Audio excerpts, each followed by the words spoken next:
everyone, it's Miss Gilchrist here. Today we're here to talk about sequencing. I am going to use my retell story anchor chart to help us understand what we need to include when we're sequencing. Now, you probably have seen the 5-finger retell. Use your 5 fingers to remember the different things you have to have when you're retelling the story. But today we're going to just focus on the beginning, middle, and end, and what typically happens in the beginning, middle, and end of a story when we are sequencing it. So I want you to think about the 3 little pigs and think about the very beginning. In the very beginning, Mother Pig told her 3 little pigs to go and seek out their fortune, and they went out and they built their houses. So you have the characters, which is the 3 little pigs, and you have the setting. The setting is outside because they're getting ready to build their homes. Then we move to the middle. The middle is going up. The middle is going up for a reason. The big bad wolf blew down the house of straw and the house of sticks. So in that very middle, you're going to get to that problem, and you're going to see some other events that are starting to happen, and we're going to try to figure out, okay, in the middle of the story, there was a problem. We know there's a solution followed, but the solution doesn't come in the middle of the story.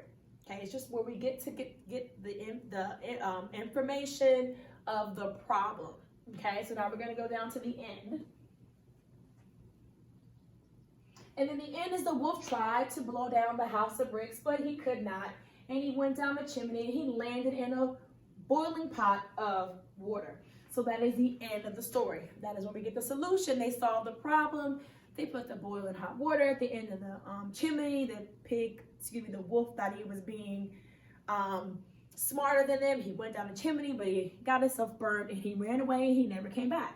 So when you think about retelling a story, you always want to have the beginning, what happened first in the story, the middle, what happened next, and then the end, what happened at the very, very end, the last thing that happened then in the story.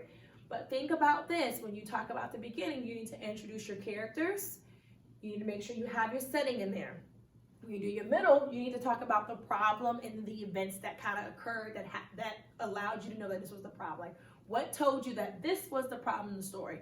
And then the end is when the solution was solved. So in our story, we were introduced to the bears. They were making their houses outside. In the middle, we had the wolf was trying to get to the pigs. The wolf was trying to get to the pigs. And then the pigs' houses were blown down, the straw and the stick house. And then he went to the end of the story where the pigs got a little bit smarter. They boiled that pot of water. The wolf thought he was outsmarting the pigs, went down the chimney and burned his bottom, and he left and we never seen the wolf again.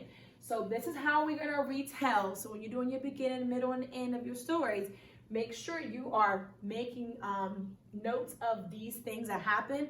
Don't just go to the front of the book and say, this is the beginning, this is the middle, and this is the end. You actually think about what happened in those sections, because you want to see the important things.